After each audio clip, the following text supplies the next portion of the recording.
दोस्तों, मुख्तार अंसारी, अब्बास अंसारी और अब अफजाल अंसारी के मामले पर योगी सरकार को जबरदस्त झटका लगा है। जहां मुख्तार अंसारी और अब्बास अंसारी के मामले पर सुप्रीम कोर्ट ने योगी सरकार को साफ शब्दों में चेताया और अब हाई कोर्ट द्वारा अफजाल अंसारी के मामले में योगी सरकार को आईना दिखाने का काम कर दिया गया है। और क्यों अफजाल अंसारी को टारगेट किया गया, यह देश और दुनिया बखूबी जानता है कि कैसे मोदी की प्रचंड लहर में भी अफजाल अंसारी ने अपनी जीत का परचम लहराया और जीत का परचम जब लहराया तो कैसे उनकी संसद सदस्यता को रद्द किया गया। संसद सदस्यता रद्द होने के बाद सुप्रीम कोर्ट ने हाई कोर्ट को फरमान दिया कि आप इस मामले की जांच करें। मामला अदालत में था और जब मामला अदालत में था तो उसी दौरान 2024 लोकसभा के चुनाव कराए गए और गाजीपुर से एक बार फिर 2024 के चुनाव में अपनी जीत का परचम अफजाल अंसारी ने रच दिया। और जब अफजाल अंसारी ने अपनी जीत का परचम लहराया तो देश ने खासतौर पर यह देखा कि कैसे उन्हें शपथ लेने से रोका गया मोदी हुकूमत द्वारा।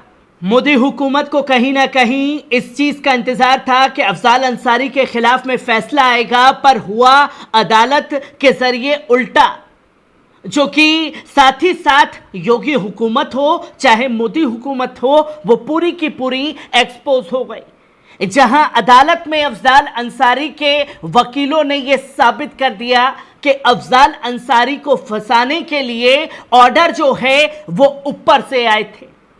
जहां कल बड़ी राहत अफजाल अंसारी साहब को मिली हाई कोर्ट द्वारा, जिसमें 14 महीने में 17 तारीखें बुलाई गई, पुलिस की गवाही दिलाई गई और ऊपर से आया था सपा सांसद को फंसाने का फरमान। यह खासतौर पर अदालत के अंदर जो है सबूत के साथ पेश कर दिया गया।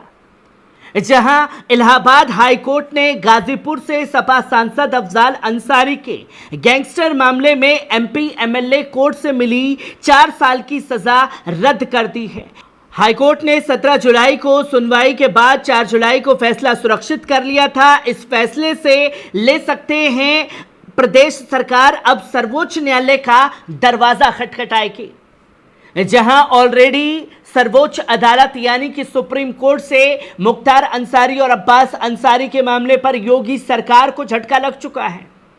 और पहले यह था कि हाई कोर्ट द्वारा कोई सजा का ऐलान कर दिया गया और हाई कोर्ट के फैसले को चुनौती देने का काम अब्बास अंसारी परिवार के जरिए किया जा रहा था, पर अब अफजाल अंसारी के मामले में खुद भागी भागी पहुंची है योगी सरकार सुप्रीम कोर्ट, जहां अफजाल अंसारी की ओर से सजा रद्द करने और यूपी सरकार व भाजपा के दिवंगत विधायक कृष्णानंद राय के बेटे पीयूष रॉय की ओर से दाखिल सजा बढ़ाने की अर्जियों की एक साथ सुनवाई करते हुए न्यायमूर्ति संजय कुमार सिंह की अदालत ने 18वीं तारीख पर सोमवार दोपहर फैसला दिया।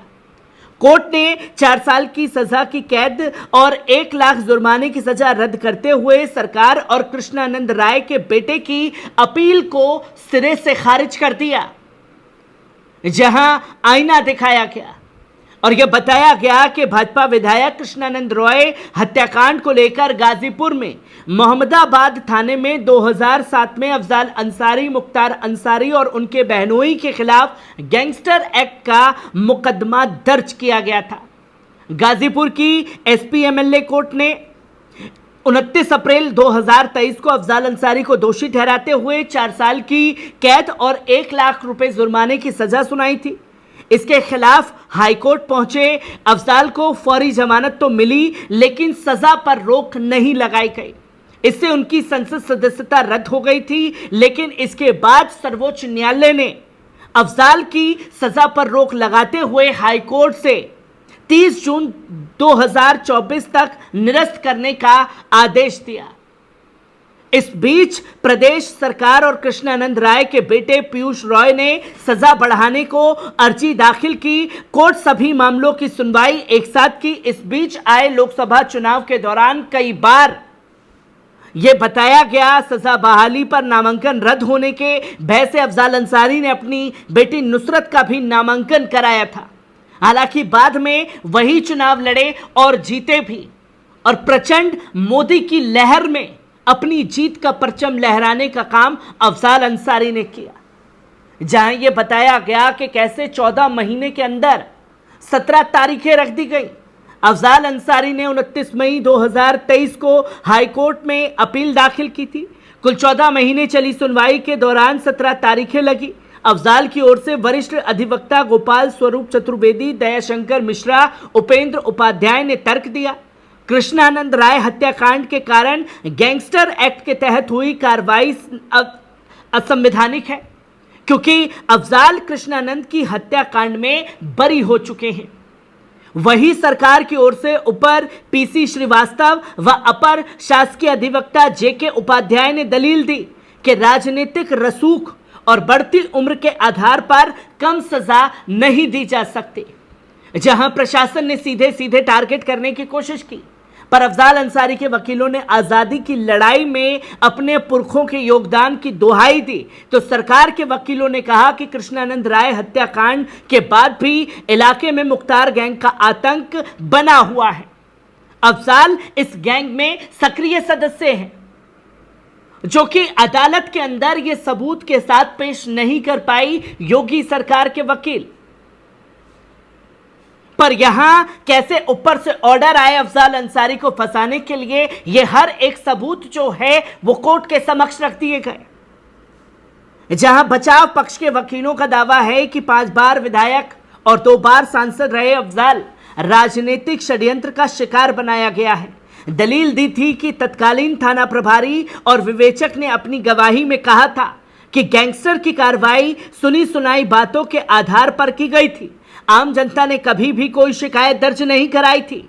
विवेचक ने जिरहा के दौरान यहां तक कहा कि अफजाल को फंसाने का फरमान ऊपर से आया था।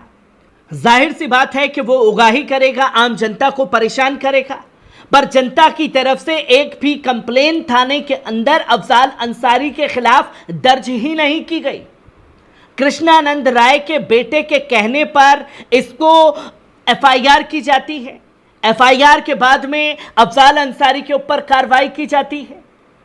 अदालत आनन फानन में उनकी संसद सदस्यता रद्द करने के लिए साइन कर देती है कि अफजाल अंसारी दोषी करार, मुख्तार अंसारी दोषी करार।